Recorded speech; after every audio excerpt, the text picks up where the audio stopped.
தமிழ் மக்களே, Ardan Prabha. Welcome to my channel. Por Thozhil படத்தோட இயக்குனர் அவரோட அடுத்த படத்துக்காக எப்போ தனுஷ்கிட்ட கதை சொல்ல போனாரோ அப்போலேருந்து இந்த படத்தோட அப்டேட்ஸ் எல்லாம் ஃபாலோ பண்ணி ஒரு வழியாக இந்த படத்தை பார்த்தாச்சு. ஒரு பக்காவான ராபரி சீனில் தான் படமே ஆரம்பிக்குது. தனுஷ் ஒரு பெரிய ஹீரோ, எத்தனை பேர் வந்தாலும் அடித்து பறக்க விட்டுருவார் அப்படிங்கிறதெல்லாம் மறந்து இங்கே மாட்டிக்க போகிறாரோ அங்கே மாட்டிக்க போகிறாரோன்னு அந்த ஃபஸ்ட்டு சீன்லேயே நம்மளை பதபதக்க வைக்கிறாங்க. பல நாள் திருடன் ஒரு நாள் அகப்படுவாங்கிற மாதிரி தனுஷ் போலீஸ்கிட்ட மாட்டிக்கிறாரு. அதிர்ஷ்டவசமாக போலீஸ்கிட்ட இருந்து தப்பிச்சு வந்த தனுஷ் திருந்தி வாழலான்னு முயற்சி பண்ணும்போது அவருக்கு பண உதவி தேவைப்படுது.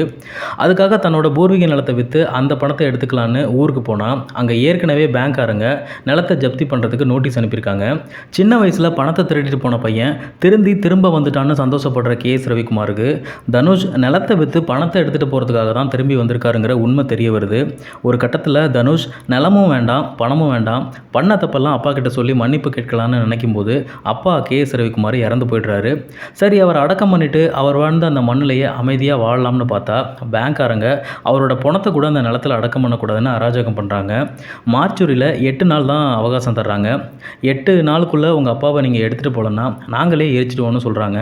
8 நாளுக்குள்ளே கடனை அடைச்சி நிலத்தை மீட்டு அப்பாவோட கடைசி ஆசையை நிறைவேற்றுறதுக்காக கடன் கொடுத்த பேங்கையே கொள்ளையடிக்க முடிவு பண்ணுறாரு தனுஷ். அங்கேருந்து கதை மறுபடியும் சூடு பிடிக்குது. அப்படி கொள்ளையடிக்க முயற்சி செய்யும்போது ஃபஸ்ட் அட்டம்ப்ட்டு ஃபெயிலியர் ஆகுது. தனுஷோட ஸ்கில்ஸ் அங்கே தோற்று போய் ஹீரோ ஒரு திறமையான திருடன் தான், ஆனால் பேங்கையே கொள்ளையடிக்கிற அளவுக்கு திறமையானவன் இல்லைங்கிறத நமக்கு காட்டுறாங்க. ராத்திரியிலேயே கொள்ளையடிக்க முடியாத அந்த பேங்க்கை பட்டப்பகலில் கொள்ளையடிக்க திட்டம் போட்டு தனுஷும் கருணாஸும் பேங்க்குள்ளே போகிறாங்க. அது வரைக்கும் சாதாரணமாக இருந்த காட்சிக்குள்ளே ஆடுகளம் நரேன் வந்ததும் போர் தொழில் படத்தில் வர்ற அந்த லெவல் கிராசிங் சீன் மாதிரி ரொம்ப பரபரப்பாகுது. அந்த சீனோட ஃபஸ்ட் ஆஃப் முடியுது. இன்டர்வல் பிளாக்கில் கேண்டீனுக்கு வந்த ஆடியன்ஸு படம் நல்லாயிருக்கு, விறுவிறுப்பாக இருக்குது, யார் டைரக்ட் பண்ணது, இப்படியெல்லாம் பேசிகிட்டு இருக்கதை கேட்க முடிஞ்சது. இதையெல்லாம் வச்சு அடுத்து என்னமா இருக்கும்னு ஆர்வமாக பப்ஸ் வாங்கி தின்னுட்டு தியேட்டருக்குள்ளே போனால் திரும்பவும் பிளான் போடுறாரு, பணத்தை கொள்ளையடிக்கிறாரு, போலீஸ்கிட்டேருந்து தப்பிக்கிறாரு. மறுபடியும் பிளான் போடுறாரு, பணத்தை கொள்ளையடிக்கிறாரு, போலீஸ்கிட்டேருந்து தப்பிக்கிறாரு. இதையே கிளைமேக்ஸ் வரைக்கும் திரும்ப பண்ணிகிட்டு இருக்காங்க. நடுவில் மமிதா பைஜு பூனம் புடவை கட்டிக்கிட்டு ஒரு ஓரமாக உட்காந்து அழுதுட்டுருக்காங்க. போலீஸ் ஆஃபீஸராக வர்ற சுராஜ் தனுஷை தேடுறாரு தேடிட்டே இருக்காரு. இதில் ஜெயராம் மட்டும் விதிவிலக்கா கணக்கச்சிதமான ஒரு கார்ப்பரேட் வில்லனாக வந்துட்டு போகிறாரு. இந்த கதைக்குள்ளே இருந்த எல்லா சுவாரஸ்யமான காட்சிகளையும் ஃபஸ்ட் ஹாஃப்லேயே சொல்லி முடிச்சிட்டாங்க. இன்டர்வலுக்கு அப்புறம் எந்த காட்சியும் சுவாரஸ்யமாக இல்லை. இவங்க சொல்ல வந்தது கண்டிப்பாக எல்லாருக்கிட்டையும் போய் சேர வேண்டிய ஒரு முக்கியமான விஷயந்தான். அதில் மாற்றுக்கருத்தே இல்லை. ஆனால் சொன்ன முறை தான் சரியில்லை. 35 வருஷத்துக்கு முன்னாடி 90களில் நடந்த மாதிரி இந்த கதையை சித்தரித்து வச்சுருக்காங்க.